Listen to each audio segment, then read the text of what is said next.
തേങ്ങയ്ക്ക് നല്ല വിലയുണ്ട്. കൂടിക്കൂടി വരികയുമാണ് വില. ഇവിടെ നിൽക്കും ഈ വില എന്ന് കരുതിയിരിക്കുമ്പോൾ പിന്നെയും വില കൂടുന്നു. ഈ കയറ്റം ഒരിടത്ത് ചെന്ന് നിൽക്കേണ്ടേ? അതെവിടെയാണ്? ആ വൃദ്ധൻ അമ്പരന്നു പോയിട്ടുണ്ട്. എങ്കിലും സന്തോഷമാണ്. ബുദ്ധി തീരെ അങ്ങ് മന്ദിച്ചു പോയിട്ടില്ല. മക്കളുടെ ബാങ്ക് കണക്കുകൾ തുല്യമാക്കാനുള്ള ശ്രമമാണ്. പക്ഷേ തേങ്ങ കുറയുന്നു. തെങ്ങുകൾക്ക് പണ്ടില്ലാത്ത പല ദീനങ്ങളും പിടിക്കുന്നു. ഒരു ദിനവുമില്ലാതെ ഒരു നല്ല കാഫലവുമായി നിൽക്കുന്ന തെങ്ങിന്റെ മണ്ട ഒരു ദിവസം ചീഞ്ഞ് മറിഞ്ഞു പോയത് കാണാം. അങ്ങനെയാണ് രോഗം. ഇന്നത്തെ മനുഷ്യർ നടന്നു പോകുമ്പോൾ മരിച്ചു വീഴും പോലെ. എങ്കിലും പണം കിട്ടുന്നുണ്ട്. പക്ഷേ പണത്തിനും വില കുറയുന്നു.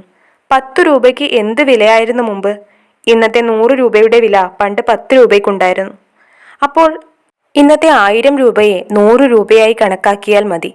തേങ്ങ വിറ്റാൽ ഇന്ന് കൈ നിറയെ 100 രൂപയുടെ നോട്ടുകൾ കിട്ടും. പക്ഷേ കൈ നിറയെ അന്നത്തെ 10 രൂപകൾ കിട്ടുന്നതായി കണക്കാക്കിയാൽ മതി. നെല്ല് വിറ്റ് കിട്ടുന്നതും അങ്ങനെ തന്നെ. ശിവരാമപിള്ളയുടെ ബുദ്ധി മിന്നൽ വേഗത്തിൽ മറ്റൊരു കണക്കിലേക്ക് കുതിച്ചു. മക്കളുടെ പേരിലുള്ള ബാങ്ക് അക്കൗണ്ടിലും കാണുന്ന സംഖ്യക്ക് ഈ നിലയിലെ വില കൽപ്പിക്കാൻ ഒക്കുകയുള്ളൂ. എന്തൊരു ഭാഗ്യദോഷമാണ്! 50,000 എന്ന് കണക്കിൽ കാണും. പക്ഷേ 5,000 രൂപയാണ്. അവർക്ക് 50,000 കൊടുത്തു എന്ന് പറയാം, ഫലത്തിൽ 5,000.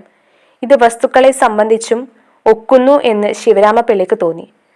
5,000-ന് 30 കൊല്ലം മുമ്പാണ് കാരോട്ട് പുരയിടം വാങ്ങിയത്. ഇന്നതിന് എന്തു വില കിട്ടും? ആരും വില പറഞ്ഞിട്ടില്ല. തൻ്റെ ഒരു വസ്തുവും വിൽപ്പനയ്ക്ക് വച്ചിട്ടില്ല. അതുകൊണ്ട് വില മതിച്ചിട്ടില്ല. അടുത്തൊരു വസ്തു 10 കൊല്ലം മുമ്പ് 1,00,000 രൂപയ്ക്കാണ് പോയത്. അങ്ങനെ ഓരോ വസ്തുവിനും വില വർദ്ധിച്ചു. പക്ഷെ വർദ്ധിച്ചത് കൊണ്ട് കാര്യവുമില്ല. വമ്പു പറയാം 10 ലക്ഷത്തിന്റെ മുതലുണ്ടെന്ന്. യഥാർത്ഥത്തിൽ 1,00,000-ന്റെ വില അതിന് കാണുകയില്ല. ശിവരാമപിള്ളയുടെ മനസ്സിടിഞ്ഞു. മക്കൾക്ക് എന്തുണ്ടാക്കി കൊടുത്തു? അത്ര ഊറ്റം കൊണ്ടിട്ട് കാര്യമില്ല. ഓരോന്നും സമ്പാദിച്ച കാലത്തെ വില കണക്കാക്കുക.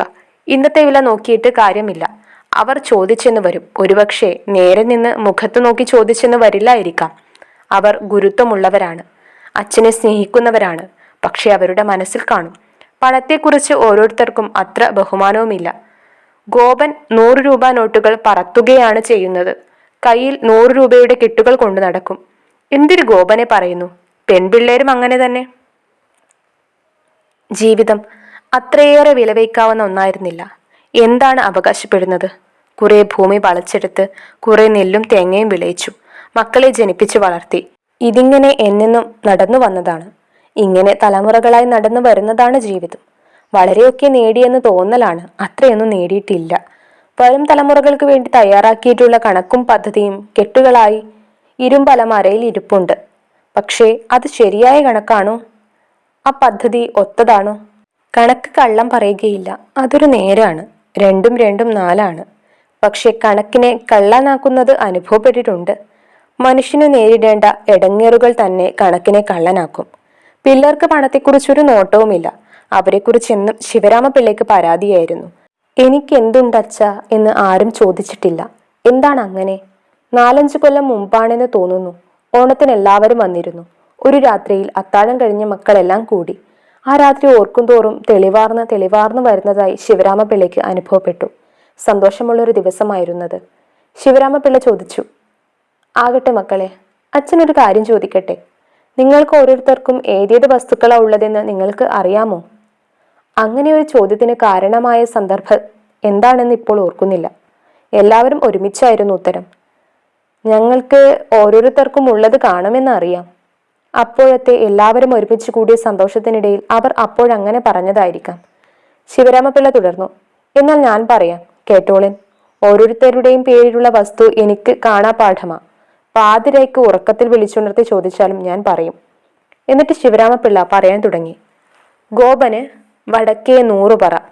ഗോപൻ ഇടയ്ക്ക് കയറി പറഞ്ഞു, എന്റെ അച്ഛ, വേറെ വല്ലതും പറയാം നമുക്ക്. അല്ലെങ്കിൽ ഞങ്ങൾ പാട്ടുപാടാം. മാലതി, നീ പാട്. നളിനിയാണ് പാടാൻ തുടങ്ങിയത്. അപ്പോൾ ശിവരാമപിള്ള പറഞ്ഞു, എന്നാൽ ഞാൻ പറയുന്നില്ല. പിന്നീട് അവർ ചോദിച്ചിട്ടില്ല. ശിവരാമപിള്ള പറഞ്ഞിട്ടുമില്ല. പിള്ളേർക്ക് ഈ മുതൽ ഒരു കാര്യമല്ലായിരിക്കും, വെറും നിസ്സാരം. അതോ അത് സുരക്ഷിതമെന്ന വിശ്വാസമോ? ആ മുതൽ കൊണ്ടല്ല അവർ ജീവിക്കുന്നത്. എന്നാലും അച്ഛൻ്റെ സ്വത്തിനോട് ഒരു പ്രത്യേക താല്പര്യം കാണുകയില്ലേ? ഒരടുപ്പം. എൻ്റെ അച്ഛൻ തന്നത് എന്ന മേനി അതിനോടൊരടുപ്പം കാണും. അച്ഛൻ്റെ ചോറിനാണ് ഏറ്റവും നല്ല സ്വാദ്. എങ്കിലും അടുത്തു തന്നെ ശിവരാമപിള്ള ഓരോരുത്തർക്കുമുള്ള വസ്തുവിവരം 3 മക്കളെയും അറിയിച്ചു. അതിനുശേഷവും അവർ ഒന്നും ചോദിച്ചില്ല. വസ്തുവിവരം കിട്ടിയതായി ഭാവിച്ചതുമില്ല. മാലതി ഒരിക്കൽ പറഞ്ഞു, 4 ദിവസം അച്ഛൻ്റെയും അമ്മയുടെയും കൂടെ താമസിക്കാൻ വരുമ്പോൾ അച്ഛൻ നിലത്തിൻ്റെയും പുരയിടത്തിൻ്റെയും കഥയാണ് പറയുന്നത്. മാലതി അങ്ങനെയാണ്. ആ വിധത്തിലേ അവൾക്ക് പറയാൻ അറിയൂ. പുളിന്തറ പുരയിടത്തിലെ തെങ്ങുകൾക്ക് ഒരു വിളർച്ചയുള്ളതായി തോന്നുന്നു. നല്ല ആരോഗ്യമില്ല. ഓലകൾക്ക് ഇരുണ്ട പച്ചനിറമില്ല. മണ്ണ് വരണ്ടു. വളക്കൂറില്ലാതായി. കുലകൾ ഇറുകെ തേങ്ങയുണ്ടെന്ന് പറയാൻ വയ്യ. പ്ലാവുകൾ ഇല കൊഴിഞ്ഞു നിൽക്കുന്നു എന്ന് തോന്നുന്നു. അവിടുത്തെ കാറ്റിന് ചൂട് കൂടുതലാണ്. വെയിലിന് മഞ്ഞ നിറം. എല്ലാ 50 ദിവസം കൂടുമ്പോഴും ശിവരാമപിള്ള പറമ്പുകളിൽ പോകും തേങ്ങ ഇടിയിക്കാൻ. അപ്പോൾ എല്ലായിടത്തും കുറെ തെങ്ങുകൾ കേടുപിടിച്ചു കാണാറുണ്ട്. എല്ലാ പുരയിടങ്ങളിലും കുറെ തെങ്ങുകൾ അങ്ങനെ പോയിട്ടുണ്ട്. ബാക്കിയുള്ളവയുടെയും മണ്ട കനം പോയി എന്ന് ഇപ്പോൾ തോന്നുന്നു. തൈ വെച്ച് വേരു പിടിച്ച് കരുത്തോടെ വളർന്നു വരുമ്പോൾ മണ്ടയ്ക്ക് കനം കാണും. ഓലയ്ക്ക് കറുപ്പ് കാണും. കുലകൾ ഇറുകെ തേങ്ങ പിടിക്കും. അത് യൗവനകാലമാണ്. മാവും പ്ലാവും എല്ലാം തേച്ചു കുളിച്ചു നിൽക്കും. പിന്നെ വളർന്നു കഴിയുമ്പോൾ ഓലമടൽ ചെറുതാകും. മണ്ട നേർത്തു തുടങ്ങും. മടലുകളുടെ വണ്ണം കുറയും. തേങ്ങയുടെയും വലിപ്പം കുറയും. അപ്പോൾ ചെറുകാറ്റിലും തെങ്ങുലയും. വൃക്ഷങ്ങൾക്കും യൗവനമുണ്ട്, വാർദ്ധക്യമുണ്ട്. വടക്കേ തൈയിലെ കിളിച്ചുണ്ടൻ മാവിലെ മാങ്ങയ്ക്ക് ഒരു തേങ്ങയോളം വലിപ്പമുണ്ടായിരുന്നു.